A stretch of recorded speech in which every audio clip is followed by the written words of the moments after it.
Most gardeners try to fix dead soil by adding more things instead of the one thing that actually starts the engine. They pile on compost, fertilizers, minerals, teas, inoculants, and the soil still acts lifeless. Plants struggle, water runs off or disappears, and nothing really changes. I've watched people spend years chasing inputs when the real problem was that soil biology never had the conditions it needs to switch on. The forgotten ingredient isn't exotic and it isn't sold in bags, but without it, dead soil stays dead no matter how much you throw at it. If you care about growing food that actually responds to your effort, subscribe now. This channel is about fixing systems at the root, not decorating problems. The ingredient I'm talking about is continuous carbon at the soil surface, not compost worked in, not fertilizers dissolved in water, living, decomposing carbon kept where soil life can actually use it. When this is missing, soil biology goes dormant, nutrient cycling stalls, and roots never fully engage with the soil beneath them. Most gardeners misunderstand carbon because they treat it like a nutrient instead of a process. Carbon isn't just food, it's shelter, temperature control, moisture regulation, and microbial infrastructure. Without steady carbon inputs at the surface, microbes starve between feedings, fungi can't establish networks, and worms never stick around long enough to matter. I learned this rebuilding soil that had been chemically fertilized for years. Nutrient tests looked fine, organic matter numbers weren't terrible, but the soil behaved like dust. It crusted when dry, sealed when wet, and resisted roots no matter what I planted. Compost helped briefly, then everything stalled again. The missing piece wasn't fertility, it was continuity. When I finally stopped chasing quick fixes and focused on keeping carbon present year-round, the soil changed fast. Within one season, infiltration improved. Within two, earthworms appeared where there had been none. That didn't happen because of one amendment. It happened because the soil finally had something steady to work with. Here's the correction that needs to be made. Carbon does not belong buried deep in dead soil. Mixing it in slows decomposition, disrupts structure, and exposes microbes to drying and oxygen shocks.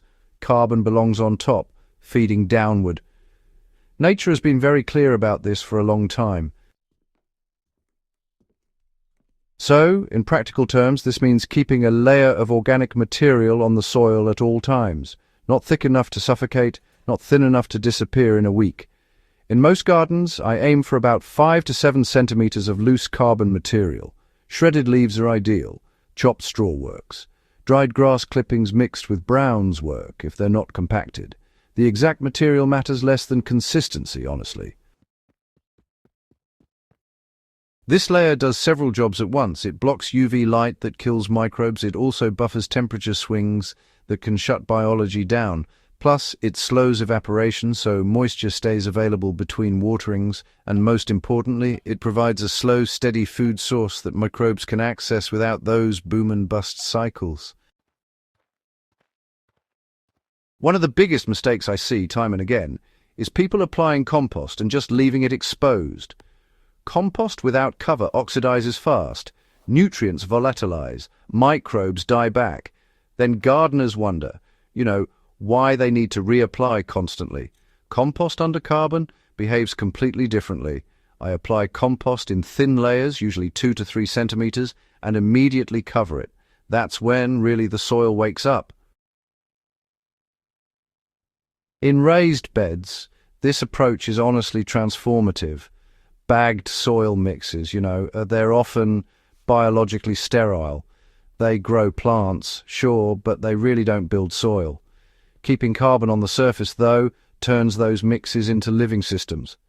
I've watched raised beds go from compacted and hydrophobic to loose and crumbly, and all that without ever turning the soil. Watering patterns change too, and it's actually quite interesting. Carbon-covered soil needs less frequent irrigation. Water penetrates instead of just running off. Roots follow moisture deeper instead of hovering right at the surface. That alone honestly improves nutrient uptake more than most fertilizers. Now let's talk about hydroponic systems because, well, people assume this doesn't apply. Directly, carbon mulch doesn't belong in nutrient reservoirs, but the principle still holds, you know? Systems that perform best over time have stable biological surfaces upstream. Compost-based inoculants, worm castings, and biochar charged with carbon-derived microbes all outperform sterile systems in the long run. Even in hydroponics, biology needs structure and continuity. Another myth worth correcting is that carbon ties up nitrogen and starves plants.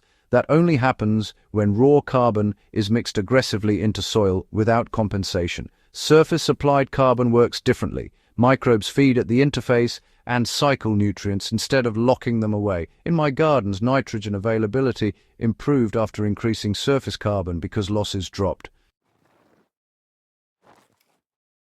I test this every season. Beds with constant carbon coverage show less yellowing, less stress during heat waves, and more consistent growth. That's not because they're richer, it's because they're more stable. Carbon also changes how soil handles mistakes. Miss a watering, covered soil recovers.